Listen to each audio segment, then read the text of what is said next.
polisi, tersangka Peggy membantah keterangan penyidik di depan wartawan. Peggy juga mengatakan rela mati bila melakukan pembunuhan. Namun petugas langsung membawa Peggy kembali ke tahanan.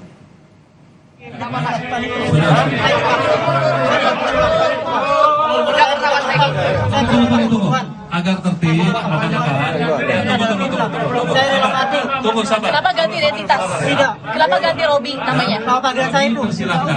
Nama gaul saya. Saya tidak pernah melakukan pembunuhan itu. Ini fitnah. Saya rela mati. Saya rela mati. Tidak. Tidak. Rekan-rekan, tolong tertib. Nanti kita sama-sama mendengar.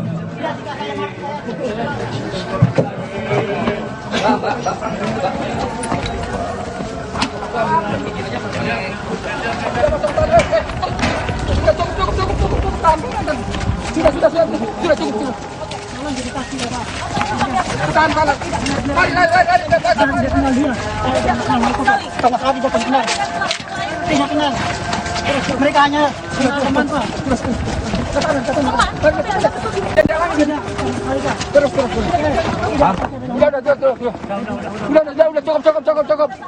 Cukup rekan-rekan cukup sini.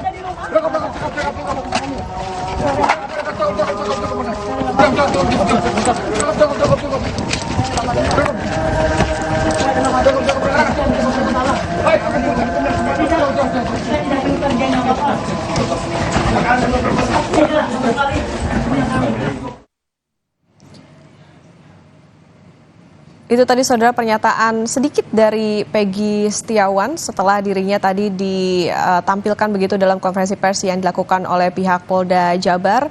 Tentu kita nantikan seperti apa perkembangan terkait dengan kasus ini. Saudara, Ibunda Peggy Setiawan tak kuat menahan tangis ketika melihat sang anak dibawa oleh pihak kepolisian dari Polda Jawa Barat. Sang ibu pun akan berjuang untuk membuktikan bahwa anaknya tidak bersalah.